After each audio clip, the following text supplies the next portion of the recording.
The emergency session of the Galactic Council was in its third day of panic. The holographic displays showed the same horrifying image from every angle. The Void Collective's nanite swarm, a gray cloud the size of a solar system, consuming everything in its path. The Thraxian fleet is gone, Admiral Core announced, his scales dim with exhaustion. 40,000 ships dissolved in minutes. Our psychic barriers failed, the Etherian representative added. The nanites adapt to everything we throw at them. Council Prime Zekvara stood at the center, his four arms trembling. We've tried every military solution, every technology, every alliance. Nothing works. At this rate, the galaxy has perhaps 6 months before total consumption. Silence filled the chamber. Then, from the back, a small voice spoke. What about the humans? Everyone turned to stare at Junior Counselor Etak. The humans? Sekvaras tunedripid dispilief. The species we rejected from the military alliance? The ones we called too chaotic and dangerously unpredictable? The ones we literally banned from contributing to defense planning? Yes, but the humans whose ambassador we laughed at when she suggested thinking outside the box. Those humans, Igrekitak naded mikli. They're very good at solving impossible problems. They're reckless primitives. Reckless primitives who went from fire to spaceflight in 300 years, Etak countered. Who survived on a death world. Who turned splitting atoms into both weapons and medicine. Maybe reckless is what we need. The council debated for 6 more hours, but with the nanite swarm consuming a planet every 3 days, they had no choice. The call to Earth was answered immediately by Admiral Sarah Chun, who appeared on screen eating what looked like a sandwich. Galactic Council, she said, not bothering to hide her smirk. What a surprise.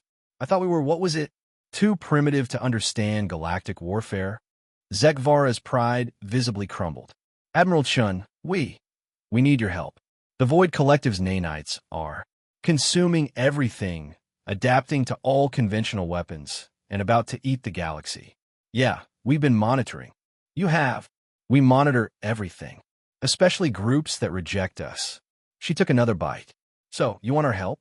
We're begging, Zekvara admitted, each word seemingly causing physical pain. Chun was quiet for a moment. Then, send us everything you have on the nanites. Everything.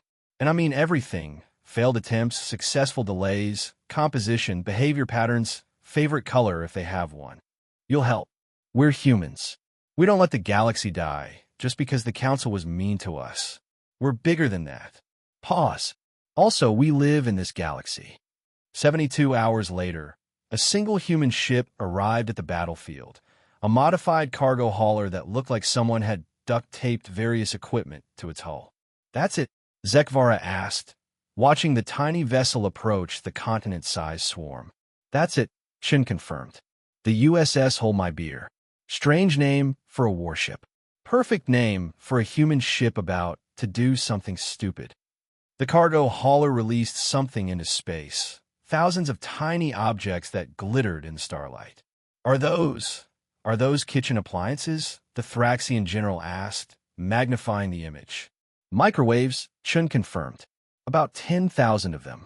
Modified, of course. You're fighting nanites with cooking equipment? Not fighting. Communicating.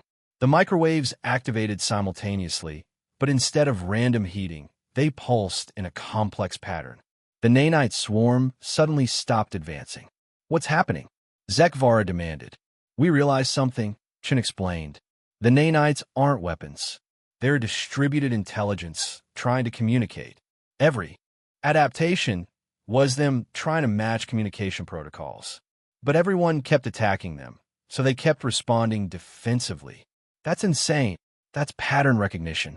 They consume and replicate because that's how they learn. So we're teaching them a better way. The microwaves are transmitting the entire contents of human internet.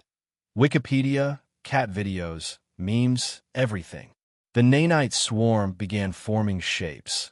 A smiley face, then words in various languages, finally settling on, hello, sorry, hungry but learning.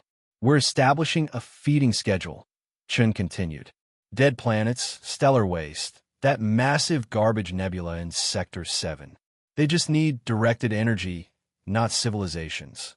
Within a week, the Void Collective had become the galaxy's most efficient recycling service, consuming waste and producing pure energy in return. Zekvara stared at the human solution, turning an existential threat into a galactic janitor with kitchen appliances and internet culture. Ow, was all he could manage. Chun grinned. You said we think outside the box. We don't even see the box. By the way, we're applying for council membership again. I assume approval won't be an issue. The vote was unanimous.